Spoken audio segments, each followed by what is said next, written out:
This year, I'm definitely into making wreaths. I'm sharing how I turned these 2 thrift store wreaths into these eucalyptus wreaths. It was quick and easy and definitely cheaper than buying already made wreaths. I spent $7 on the wreaths and $18 on the eucalyptus. And these smell amazing. And they'll last for so long because dried eucalyptus wreaths look great too. You can see these already slightly dried. I had to wait a couple days for the lighting to get a little brighter. We've had some dreary rainy days here. The first thing I did was pull off all the fake flowers.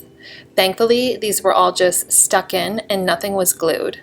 The smaller wreath just had a plastic frame wired to the wreath that I could easily cut off.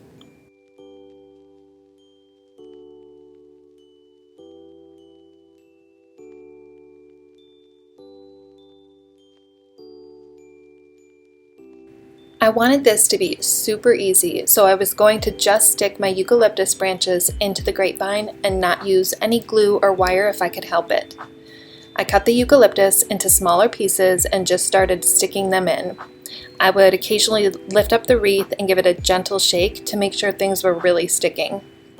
Doing this method was also great because if I didn't like how something looked, I could pull it out and stick it somewhere else. This wreath was easier to do, I think because the grapevine wasn't as tight and the branches were a little larger than the other wreath. If you need to use some floral wire or hot glue to stick things, do that. I did manage to make both wreaths without using any wire or glue. I just needed that for the ribbon I attached. I continued until I had the look I wanted and gave it a final shake to make sure everything was secure.